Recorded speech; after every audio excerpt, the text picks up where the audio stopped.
Once again, the Black Lives Matter organization proves that they don't understand what's actually going on in the world. Because amid all of the protests in Cuba, they have taken time to point out that the United States is actually the one to blame for everything happening in Cuba.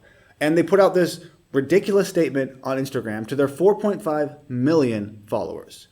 They say that we condemn the U.S. federal government's inhumane treatments of Cubans and urges it to immediately lift the economic embargo. They say that this was instituted to destabilize the country and undermine Cubans' right to choose their own government. And then they say that the people of Cuba are being punished by the U.S. government because the country has maintained its commitment to sovereignty and self-determination. If that's the way you want to describe a communist regime who routinely shuts down dissidents and kills people, then sure, by all means. And they say instead of giving Cuba amenity, respect, and goodwill, the U.S. government has only instigated suffering for the country's 11 million people, of which 4 million are black or brown. Because the race of someone who suffers is very important to Black Lives Matter. If they're white people suffering, I guess it's less important than the black or brown people who are suffering. Now, let me point out exactly why this is ridiculous. Let's start with the Castro regime, which until recently was in power in Cuba. They are responsible, as of 2016, for some 11,000 Cuban deaths. People who opposed them were routinely thrown in prison or killed outright.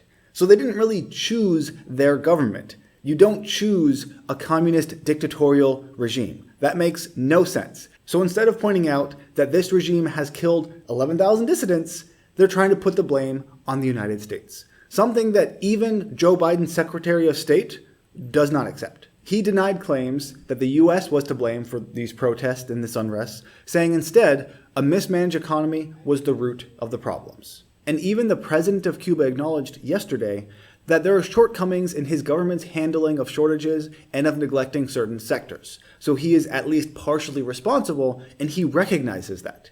But BLM apparently can't make that same connection. Now, there is one important thing to point out, that Cuba does currently have a president. So maybe you would think naively that that means that you can just vote for the president, much like we do in the United States, and they actually can choose their own government. But that's not how it works. Because as Reuters points out, in 2018, when they had this election, they had a one-party vote. Effectively, what that means is that while candidates don't have to belong to the Communist Party, it is the only legal party in Cuba. And that effectively means that despite what BLM thinks, people in Cuba don't actually get to choose their own government. If you can only vote for one party, you don't really choose your government or the policies you want. You choose one of the few people you have as a choice, but it's not really much of a choice. That would be like if we were forced to choose between Joe Biden and Kamala Harris. They're certainly different people, but they have very similar beliefs and ideas and policies. If you completely get rid of the Republican Party, or I guess third-party candidates, and you can only vote for a Democrat, are you really choosing who your next president is? Not really. This is what's happening in Cuba, which is why they are effectively an authoritarian regime.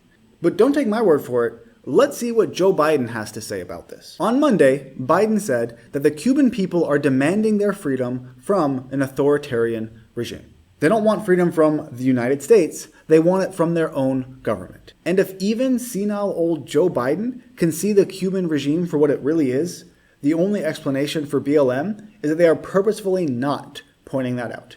They are supporting this communist regime because it in some way allows them to attack the United States. And that's all they really care about. We're talking about the suffering of 11 million people, not at the hands of the United States, at the hands of their own government. But BLM apparently cannot or will not see that. And this is why I don't support BLM, and you shouldn't either. The organization, Black Lives Matter, is a joke.